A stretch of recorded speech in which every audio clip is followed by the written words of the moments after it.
Welcome back. You're, of course, watching the Thursday edition of Morning Live with myself, Hazel Wilson. I'm standing in for Leanne and Sakina. It is time for your latest newspaper headlines. Let's delve in. Perhaps we can start things off by taking a look at the business day. Top story there, some recovery in PGM prices ahead. So obviously this is platinum mining bosses. Do not expect metal prices, which have seen dramatic declines from last year, to drop much lower than this year.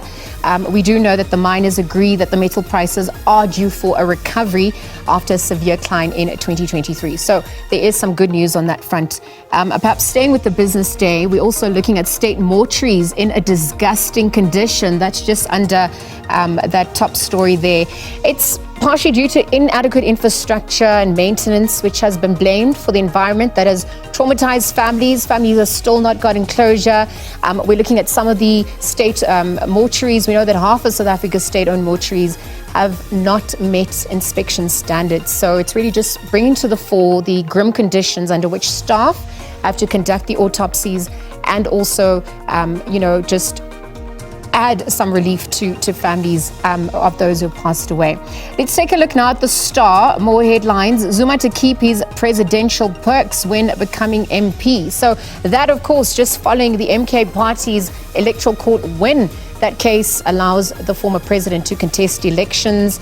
It was the electoral court, we know, upheld the appeal by the MK party in its bid to keep former President Jacob Zuma on its parliamentary candidate list. Other news as well, though, we're looking at the state of cities in South Africa, and it's really coming to the fore this time around during elections. Issues of unsafe drinking water, crime, rampant crime is an issue. Decent housing, where some are just some of the burning issues that Gauteng residents are facing. But beyond that, we're also looking at how this is a microcosm for what's also happening on a broader scale in South Africa at large. That conversation is also continuing.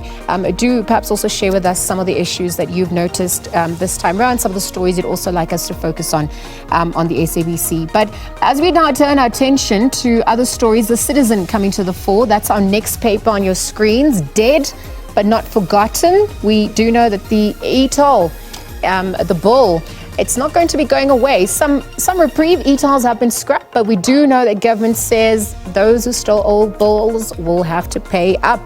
That obviously comes into effect as of Wednesday, or the 11th of April, midnight. So again, lots of disgruntled citizens still feeling that is an unfair move. We will obviously monitor developments as that unfolds. I see there's some golfing action there. It's perhaps I could give you some beginner's insights into the Masters. Some things to know about the Major Augusta National. That's just at the top. Who will master Augusta is the question.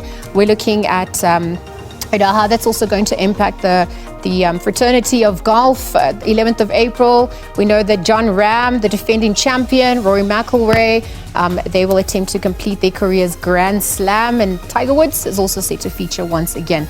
We're wishing them all the best of luck. Rounding your newspapers off, Soweto is coming to the fore. Big headline, the MCB vows to fight back. Mpumalanga strongman says party processes can't be bent according to wishes of power intoxicated few, and incitement of members to sabotage the January 8 events led to a 3-year suspension. So we do know Provincial Treasurer and Cooperative Governance and Traditional Affairs Minister Mandla Msibi has been charged for misconduct. There is a 3 years suspension for violating the party's constitution.